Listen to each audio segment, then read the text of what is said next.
I think एक बहुत बड़ा झूठ बोला गया है हमसे that we can do anything, हम जो चाहे वो बन सकते हैं, जो चाहे वो कर सकते हैं।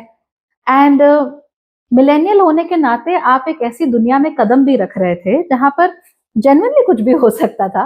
Like you could be anything, you can change your identity. जरूरी नहीं था कि पापा ये करते हैं तो आपको भी ये करना था। And this opportunity was available to so many people, because of which अब हम लोगों के अंदर ना एक अजीब सा एक ग्रंथि घर कर गई है। हमें ऐसा लगता है कि becoming one thing is too boring. और ये चीज जब हम जेनजी के साथ देखते हैं तो उनके साथ तो ये और भी खराब हो चुकी है, बिकॉज जेनजी या जेन अल्फा ये लोग तो डिसाइड ही नहीं कर पाते कि व्हाट टू बी। और गलती इस जनरेशन की नहीं है, obviously it's not their fault.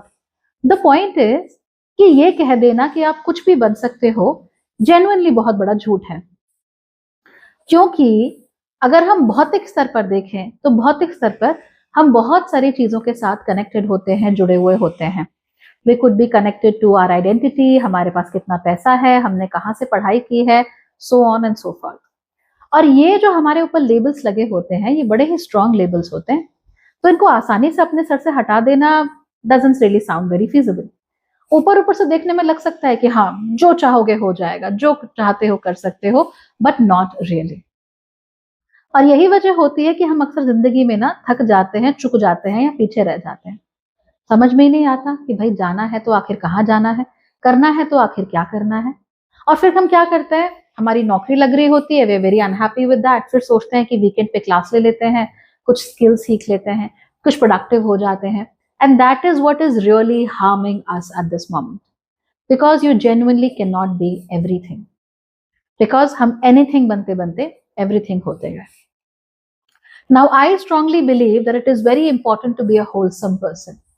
Wholesome person का अर्थ क्या हुआ कि आप लोगों को रिश्ते निभाना भी आता हो, आप लोगों को परिवार देखना भी आता हो, आपको नौकरी करनी भी आती हो, आपको बच्चे देखना भी आता हो, आपको समाज में रहना भी आता हो। So you can do all these things with ease. But हो क्या गया है, हमने हर छोटी छोटी चीज को इतना बड़ा हवा बना लिया है। We want to be perfect at everything, और वो चीज आके हमको जरूर नुकसान करके चली जाती है। देखिए, इफ यू हैव 100% रिसोर्सेज और आप बहुत एम्बिशियस हैं, तो हो सकता है कि आपकी जिंदगी के 70-80% रिसोर्सेज केवल आपके काम पर चले जाते हो और बाकी चीजों के लिए आपके पास मुश्किल से 20% बचता हो। उस 20% में आप कितना अच्छा हो सकते हो, because you only have 24 hours in a day, right. माना कि आप एक हाउसवाइफ है, let's assume, and you are like ठीक है मैं ये करना चाहती हूँ, ये करना चाहती हूँ, ये करना चाहती हूँ, I want to make the house looks spick and clean all the time. Fine, हो सकता है वो आपकी 50% एनर्जी खा जाता हो, because anything and everything you are doing is taking up energy.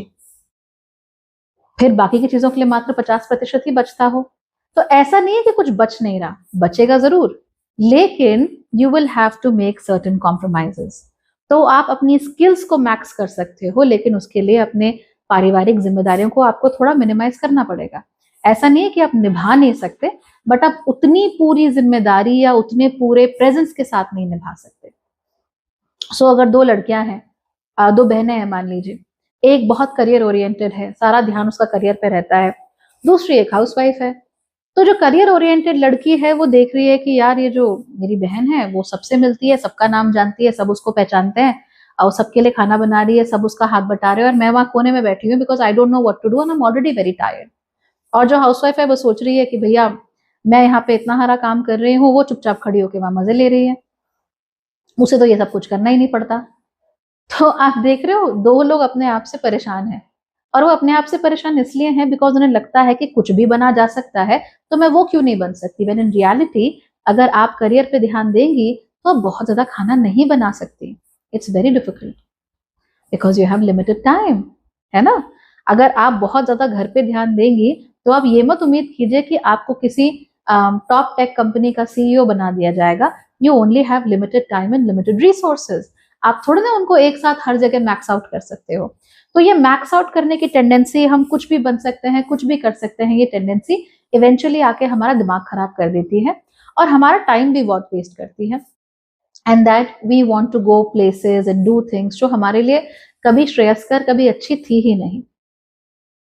अभी रिसेंटली हम बात कर रहे थे about doing things that make us happy. तो मेरी एक स्टूडेंट ने मुझसे ये सवाल पूछा था कि अगर मैं वीकेंड पे कोई छोटा मोटा कोर्स करना चाहती हूँ, लेट्स से बेकिंग कोर्स करना चाहती हूँ, और वो करने से मुझे खुशी मिलती है, तो मैं वो कोर्स क्यों ना करूँ? How will that be a waste of time? That was a very good, very intelligent question, and here is the answer. How is that a good use of your time?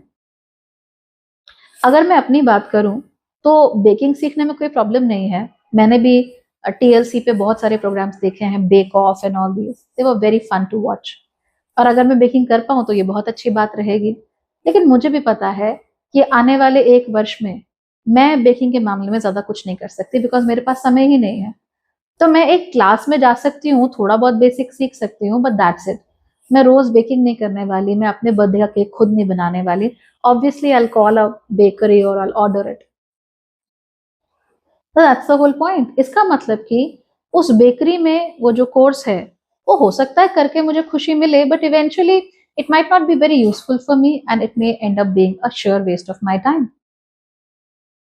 उससे बेहतर मुझे ये लगता है कि मैं जो थकी हारी हूँ, पूरे हफ्ते से परेशान हूँ, कभी सोई नहीं, कभी कुछ नहीं, कभी कुछ, मैं शांति से बैठ के I have a good meal, a very strong and a beautiful meal, और उसके बाद मैं चुपचाप सो जाऊं। मेरे हिसाब से वो ज्यादा श्रेयस्कर है, because that helps me in being prepared for my future, for my tomorrow. जो जिंदगी में जी रही हूँ उसके लिए वो आराम ज्यादा बेहतर है, और जो जिंदगी मुझे लगता है कि मैं जी सकती हूँ, उसके लिए हाँ, मैं बेकिंग भी सीख सकती हूँ, अगले हफ्ते स्विमिंग भी सीख सकती हूँ, अगले हफ्ते ड्राइंग भी सीख सकती हूँ, उससे अगले हफ्ते पॉटरी भी सीख सकती हूँ। तो ये जो मृग तृष्णा है हम लोगों के अंदर, ये बड़ी अजीब सी होती है, और फिर ये हमें ऐसे हालात में छोड़ती है जहाँ पे मंडे टू फ्राइडे हम गधों की तरह काम कर रहे होते हैं, और सैटरडे संडे हम लोग सोचते हैं कि how do I learn more, how do I become better, how do I be more productive, how do I skill up, how does it matter, go and sleep. So दोनों ही extremes हैं, but ये जानना जरूरी है ताकि आप लोग अपने लिए सही डिसीजंस ले सके। अदरवाइज होगा क्या? हर चीज में हाथ मारते रह जाओगे, एंड इवेंचुअली काम कोई चीज नहीं आने वाली। Everything will be wasted effort. मेरा ऐसा मानना है कि जो काम मुझे लंबे समय में कुछ दे नहीं सकता, कुछ प्रोवाइड नहीं कर सकता, मेरे साथ रह नहीं सकता, वो काम करके I don't want to waste my time. I'd rather sleep, I'd rather watch some anime, I'd rather read something. That's what I like to do. Because मेरे लिए that is the idea of fun. किसी और के लिए कुछ और भी हो सकता है, बट आप हर वक्त प्रोडक्टिव रहने की, या हर वक्त खुद को ये बोलने की, oh I can do anything, I can be anybody, ये सब करने की कोशिश मत करो। It's going to take a huge toll on your life, और कॉग्निटिव लोड आपके ऊपर इतना ज्यादा होता है कि आप सोच भी नहीं सकते हैं। So only people who have lessen their cognitive load genuinely understand कि मैं क्या कह रही हूँ। सो कॉग्निटिव लोड कम करो, जिंदगी को हर वक्त टिक मार्क करने के लिए मत बनाओ। Live a good life, a happy life, and be good to yourself and the world of course, है ना? Okay, bye, take care.